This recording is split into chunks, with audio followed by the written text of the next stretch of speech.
ക്രിസ്തുവിൻ്റെ സമാധാനം നിങ്ങളോടുകൂടെ ഉണ്ടായിരിക്കട്ടെ. വചനകിരണത്തിലേക്ക് ഏവർക്കും സ്വാഗതം. ഒരിക്കൽ ഒരു സ്കൂളിൽ ടീച്ചർ തൻ്റെ കുട്ടികൾക്കായി ഒരു വ്യത്യസ്തമായ പരീക്ഷണം നടത്തി. ടീച്ചർ തൻ്റെ കുട്ടികളോട് അവർക്കിഷ്ടമില്ലാത്ത ആളുകളുടെ പേര് തക്കാളിയിൽ എഴുതി അതിനെ ഒരു പ്ലാസ്റ്റിക് കവറിലാക്കി ക്ലാസ്സിലേക്ക് കൊണ്ടുവരാൻ ആവശ്യപ്പെട്ടു. പിറ്റേ ദിവസം കുട്ടികൾ തക്കാളികളുമായി എത്തി. ചിലർക്ക് 2 പേരോടായിരുന്നു വെറുപ്പെങ്കിൽ മറ്റു ചിലർക്ക് 5 പേരോടായിരുന്നു. അതനുസരിച്ച് ഓരോരുത്തരുടെയും കവറിലെ തക്കാളികളുടെ എണ്ണവും കൂടി. ചിലർ 2-3 തക്കാളികൾ കൊണ്ടുവന്നപ്പോൾ ചിലരുടെ കവറുകളിൽ 5 തക്കാളികൾ വരെ ഉണ്ടായിരുന്നു. അടുത്ത ഒരാഴ്ചത്തേക്ക് അവർ എവിടെ പോയാലും ഈ കവറുകൾ കൂടെ കൊണ്ടുപോകാൻ ടീച്ചർ നിർദ്ദേശിച്ചു. ആദ്യത്തെ 1-2 ദിവസങ്ങൾ കുട്ടികൾക്കിതൊരു രസകരമായ അനുഭവമായിരുന്നു. എന്നാൽ ദിവസങ്ങൾ കടന്നുപോയപ്പോൾ കാര്യങ്ങൾ മാറി മറിഞ്ഞു. 3-ാം ദിവസം കഴിഞ്ഞതോടെ തക്കാളികൾ പതുക്കെ ചീഞ്ഞു തുടങ്ങുകയും സഹിക്കാനാവാത്ത ദുർഗന്ധം വമിക്കുകയും ചെയ്തു. 5 തക്കാളികൾ ഉണ്ടായിരുന്ന കുട്ടികൾക്ക് കവറിന്റെ ഭാരവും ഈ രൂക്ഷഗന്ധവും വലിയൊരു വെല്ലുവിളിയായി മാറി. ഈ ദുർഗന്ധം കാരണം അവർക്ക് ഒരിടത്ത് സമാധാനമായി ഇരിക്കാൻ പോലും കഴിയാത്ത അവസ്ഥയായി. ഒരാഴ്ച കഴിഞ്ഞപ്പോൾ പരാതികളുമായി കുട്ടികൾ ടീച്ചറുടെ അടുത്തെത്തി. ടീച്ചറെ, ഈ ദുർഗന്ധം കാരണം ഞങ്ങൾക്ക് ഇരിക്കാൻ പോലും കഴിയുന്നില്ല. ഇതിന്റെ ഭാരം ഞങ്ങളെ വല്ലാതെ തളർത്തുന്നു എന്ന് അവർ ഒരേ സ്വരത്തിൽ പരിഭവം പറഞ്ഞു. ടീച്ചർ പുഞ്ചിരിച്ചുകൊണ്ട് അവരോട് പറഞ്ഞു, ഈ ചീഞ്ഞ തക്കാളികൾ നിങ്ങളുടെ ഹൃദയത്തിലെ വെറുപ്പിന് തുല്യമാണ്. മറ്റൊരാളോട് നാം വെറുപ്പ് സൂക്ഷിക്കുമ്പോൾ നമ്മുടെ ഹൃദയത്തിലും ഇതേ ദുർഗന്ധമാണ് നിറയുന്നത്.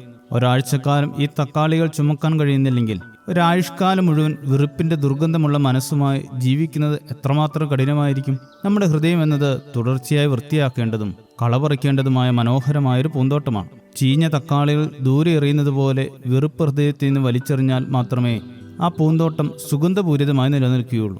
സകല വിദ്വേഷവും, ക്ഷോഭവും, ക്രോധവും, അട്ടഹാസവും, ദൂഷണവും എല്ലാ തിന്മകളോടുകൂടെ നിങ്ങൾ ഉപേക്ഷിക്കുവിനെന്ന് എഫേസ്യർ 4:31 പറയുന്നു. വെറുപ്പിനെയും വൈരാഗ്യത്തെയും നമ്മളെ നിന്ന് അകറ്റി ജീവിതം സുഗന്ധപൂരിതമാക്കാം. ക്ഷമിക്കുക എന്നാൽ അവരോട് തോറ്റുകൊടുക്കുക എന്നല്ല, മറിച്ച് നമ്മുടെ ഹൃദയത്തിൽ നിന്ന് വെറുപ്പിന്റെ ഭാരം വലിച്ചെറിഞ്ഞ് സ്വതന്ത്രമാവുക എന്നതാണ് അർത്ഥം. ചീഞ്ഞ തക്കാളികൾ ദൂരെ എറിയുന്നത് പോലെ വെറുപ്പ് ഹൃദയത്തിൽ നിന്ന് എറിഞ്ഞു കളയാം.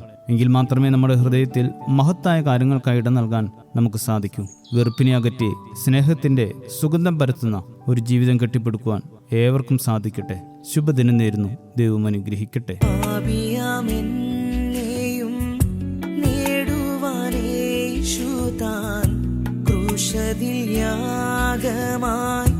മാറിയതും പാപിയാമെന്നെയും നേടുവാനേശു താൻ ക്രൂശതിൽ യാഗമായി മാറിയതും കല്ലറയിൽ നിന്നും 3-ാം നാൾ ഉയർത്തവൻ എന്നും ജീവിക്കുന്നതാ സർവശക്തൻ.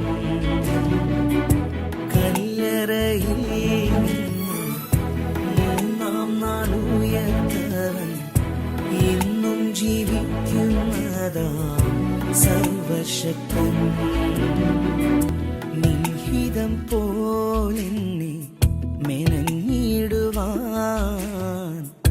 നിൻ കരമതിലെന്നെ നൽകിടുന്നു. വേദന ശോധന ഏറിയിടും നേരത്തിൽ വാടാതെ നിൽക്കുവാൻ കൃപ നൽകുക. വേദന ശോധന